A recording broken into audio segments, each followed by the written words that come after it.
meskipun mengalami berbagai tantangan seperti konflik internal, invasi asing, dan persaingan politik, kepemimpinan Islam berhasil membawa kemajuan besar dalam bidang ilmu pengetahuan seperti ekonomi dan pemerintahan. Namun, menjelang era modern, berbagai faktor seperti korupsi, kolonialisme, dan melemahnya kekuatan militer menyebabkan kemunduran sistem kekhalifahan sehingga berujung pada kebubaran kekhalifahan Umayyah pada tahun 1124. Ada beberapa tokoh pada masa modern. Yang satu yaitu Jamaluddin Al-Afghani pada tahun 1838 sampai 1897, seorang pemikir dan aktivis Islam yang mendorong persatuan dunia Islam dan Islamisme untuk melawan kolonialisme Barat. Dan kedua, Muhammad Abduh pada tahun 1849 sampai 1906, Mullah Al-Ghani, seorang reformis Islam dan Mesir yang menetapkan pentingnya pendidikan dan rasionalisme dalam Islam. Yang ketiga itu ada Rashid Ridho pada tahun 1865 sampai 1935. Ulama dan penulis yang melanjutkan pemikiran Abduh berusaha mengharmoniskan Islam dengan modernitas dan membangun kembali sistem khilafah. 4. Hasan al-Banna 1906 sampai 1949. Pendiri Ikhwanul Muslimin di Mesir, organisasi yang fokus pada Islam sebagai dasar kehidupan sosial dan politik.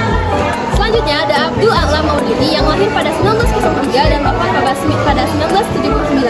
Pemikir Islam dari India Pakistan yang menghadiri Jumat Islami dan menekankan konsep negara Islam berdasarkan syariah. Dan yang selanjutnya ada Syed Qutb yang lahir pada 1906 dan wafat pada 1966. Pemikir Islam radikal dari Ikhwanul Muslimin yang menekan konsep jihad dan pemerintahan Islam. 7. Ada Yusuf Al-Qaradawi dari 1926 sampai 2022, ulama kontemporer yang terkenal dengan fatwa-fatwa moderatnya dan perannya dalam menyebarkan pemikiran Islam modern.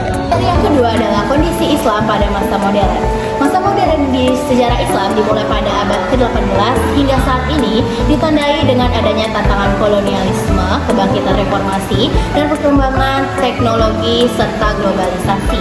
Adapun masa modern ini ditandai dengan adanya kesadaran umat Islam terhadap kelemahan dirinya dan adanya faktor dorongan untuk memperoleh kemajuan di berbagai bidang, khususnya ilmu pengetahuan dan teknologi. Kondisi saat itu, negara-negara Islam banyak dijajah oleh penjajah.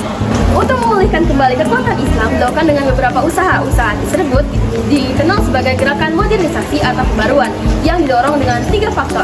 Yang pertama yaitu pemulihan ajaran-ajaran Islam dan juga unsur-unsur asing yang dipandang sebagai penyebab dari adanya kemunduran kepemimpinan Islam.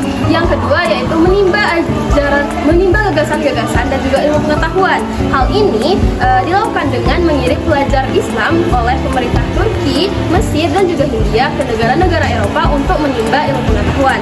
Dan yang terakhir yaitu kondisi negara-negara Arab seperti Mesir dan juga Turki yang berada di bawah jajahan-jajahan negara Eropa, khususnya Prancis. Nah, ketiga faktor inilah yang menyebabkan adanya gerakan modernisasi dan pembaruan dalam pemerintahan Islam. Mempelajari peradaban Islam pada masa modern memberikan berbagai hikmah yang dapat memperkaya pemahaman dan praktik hidup umat Islam. Berikut adalah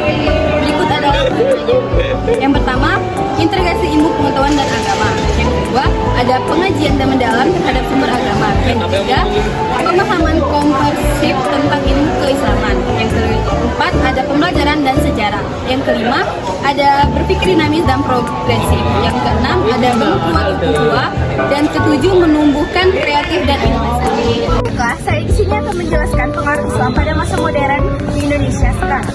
Yang pertama ada pendidikan. Berdirinya perguruan tinggi Islam yang mengintegrasikan ilmu agama dan ilmu seperti Universitas Islam Indonesia atau biasa disebut UII yang didirikan pada 20 Februari 1991. Yang kedua ada organisasi keislaman. Munculnya organisasi seperti Muhammadiyah yang berdiri pada tahun 1912 dan Nahdlatul Ulama berdiri di tahun 1926 yang berperan dalam reformasi sosial dan pendidikan. 3. Industri halal. Pertumbuhan industri halal mencakup produk makanan, kosmetik, dan layanan keuangan sesuai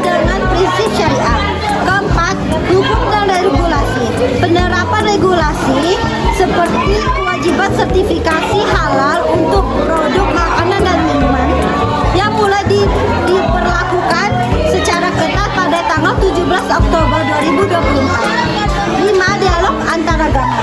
Peningkatan dialog dan toleransi antar umat beragama seperti peresmian terowongan silaturahmi yang